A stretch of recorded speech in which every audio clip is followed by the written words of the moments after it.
Mfethu iyayithandela njalo mina mfethu. Shesha mfethu nawusuke mfethu ubhuti qala sisi. Hayi ngobhuti wakhe marale icherry nakho. Mfethu uyayicherry mfethu. Uyangisukela mfethu. Uyangisukela. Igama lakho ubhalisa. Bese kunikeza nje yonke into kube Balisa? Yeah, awuzwe amazi yabona. Mina angimazi mfethu, angimazi.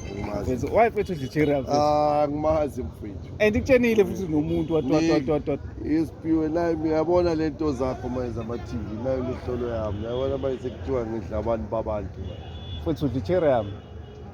Angibuthi umuntu. Afethu lo mjida lo udla icherry yami. Ayikho leyo. Afethu uyayiphika bafethu icherry yami. Hayi angisukela umuntu wakhe amaye. Afethu why mfethu udla icherry yami? Nix angeke ngiyenze leyo nto mfethu. Upalisa uzuyasho ukuthi upalisa. Ngithi ngimangazwe yiloko ayimsuthu angisazi nje isuthu mntakababa. Mfethu yazi wonke umuntu ukhuluma isiZulu ya muntu mfethu. Okay, uvete mfethu in complexion nama hips upakile brand. Yabona mina ngizithandela ilenda mfethu. Uyithandela ilenda. So ba ukhuluma nawe lasizwe. Ngawubuza yamtshela amaqala akhe ngithi. Even kwayena lasizwe yazi icherry yami. Kwahlangana noPalisa. Nomaziyo wena nje. Mebe ufakele uyena lasizwe. Ngoze ngilimazwe lento yakho siphiwe. Yabo, mfethu umdleleni. Okay mfethu ngicapha ethi umiyekeke kulisa. Asidli mfethu. Nanokumbulisa mangabe angisafune nje intombazane engingayazi eceleni kwami. Boyifaka condom.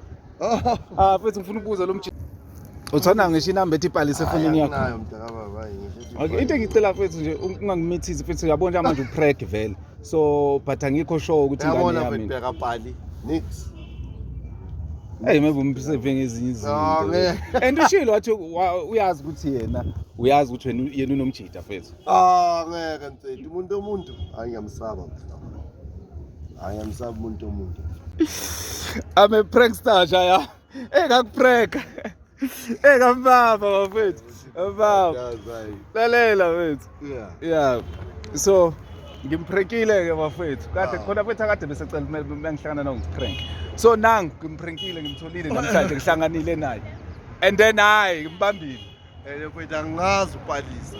Hayi bafethu angazi umuntu. Uthi akamazi uPalisa. Angazi umuntu ekuthiwa uPalisa bafethu.